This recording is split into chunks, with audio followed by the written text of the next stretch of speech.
आपल्या प्रार्थनेमधला नियम, स्त्रियांनी पतिदेवाला व मुलांना वाईट शब्दात बोलू नये. फक्त स्त्रियांनी मुलांना आणि पतिदेवाला वाईट शब्दात बोलू नये का? पतीने बोलावं का? बाबांनी शब्दाला महत्त्व दिले आहे. शब्दरूपी भगवान आहे. शब्द ही शैतान आहे, शब्द ही भगवान आहे. या माध्यमातून मी माझे थोडंसं उदाहरण देतो. आपल्या घरी हवन होते. हवनाला आपण सकाळी विनंती सांगतो भगवंताला की भगवान बाबा हनुमानजी महान आहे की बाबा जुमदेवजी आज माझ्याकडे इतक्या वाजता हवन आहे, तुम्ही उपस्थित राहाल.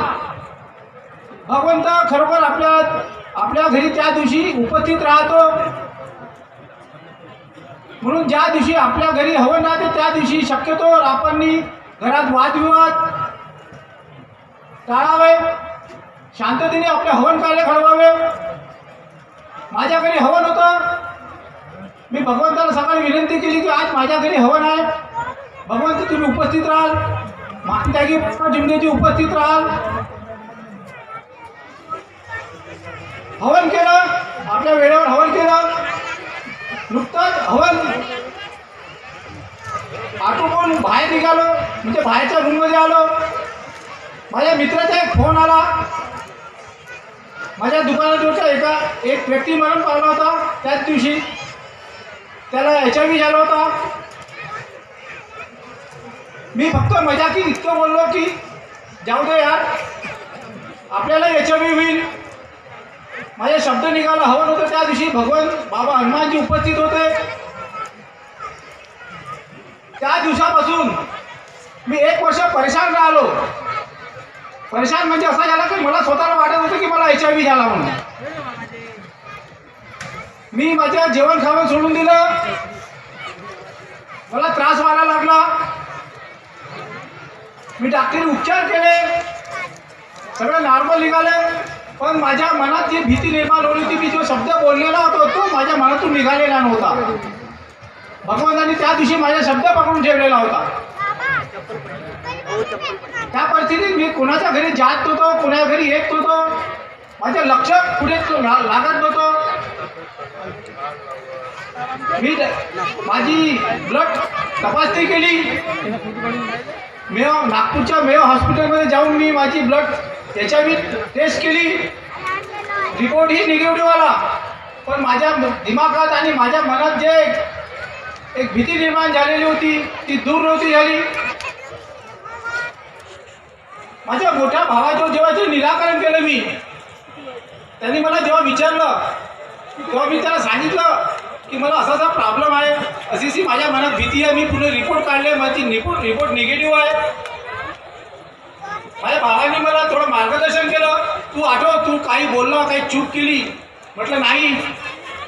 त्यांनी मला म्हटलं तू भगवंताला माफी माग, भगवंताचे कार्य कर, भगवंताला विचार की माझ्या हातून काही चूक झाली का. खरोखर भगवान दयाळू आहे. मी कार्य केले, भगवंताला माफी मागितली. काही दिवसांनी मला आठवलं की माझ्या घरी हवन होतं. मी हवल्या दिवशी असा शब्द काढला.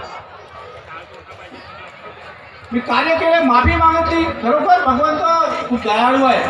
बाबांच्या निष्काम कार्यामुळे भगवंत आपल्या शब्दावर कार्य करतो. मी भगवंताला माफी मागितली आणि खरोखर माझे दुःख दूर झाले. माझ्या मनातून जो माझ्या मनात जो भरलेला होता की मला हा त्रास आहे, माझ्या दिमागात एक भरलेला होता, तो दूर झाला. म्हणून बाबांनी सांगितलं होतं की शब्द सांभाळून बोला. शब्दाला नाही हात आणि शब्दाला नाही पाय. कोणालाही बोलायचं असलं तर सांभाळून बोलावे. आज हे सेवक संमेलन चालू आहे. मंडळाने इतके सेवक संमेलन दिलेलं आहे. कशामुळे दिलेलं आहे? मानव धर्माच्या प्रचार आणि प्रसारासाठी. या प्रसारामुळे आज आपल्या भवनाची आश्रमची किती प्रगती झालेली आहे. आश्रमात गार्डन, काही दिवसांनी तिथे झुले लागणार आहे.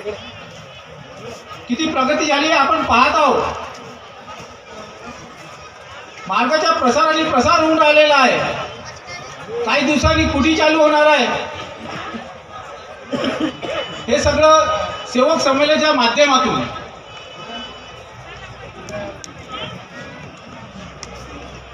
आपल्या मार्गात,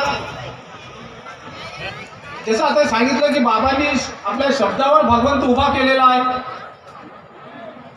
आपण तीर्थ करतो, फूक मारतो. बाबांनी जे निष्काम कार्य केले आहे, बाबांनी जे शब्दावर भगवंत उभा केलेला आहे, त्या कारणामुळे भगवंत आपल्या शब्दावर काम करतो. म्हणून सेवक आणि सेविकांना इतकेच विनंती आहे की मंडळाच्या आदेशाचे पालन करा. आता अरुणभाऊ लारोटकरांनी एक विषय केला होता, बाबांनी पूर्ण कारभार मंडळाच्या हातात का दिला. बाबांना माहीत होतं की त्यांच्या कुटुंबातील लोक कसे आहेत. आमच्या शांतीनगर गटमध्ये बाबाचे पुतणे अशोकजी नंदनवार, त्यांच्या हातातून भवनातलं हवन घडत होतं. इतका मोठा अधिकार त्यांना दिला होता मंडळाने. पण आज त्यांनी एक संस्था स्थापन केली. बाबाचे आपण त्यांना पुतणे म्हणत होतो, म्हणून बाबांना माहीत होतं की समोर काय घडणार आहे. म्हणून बाबाच्या आदेशाचे पालन करा, मंडळाने दिलेल्या आदेशाचे पालन करा. मी करीन एवढेच बोलतो आणि आपल्या शब्दाला विराम देतो. सगळ्यांना माझा नमस्कार.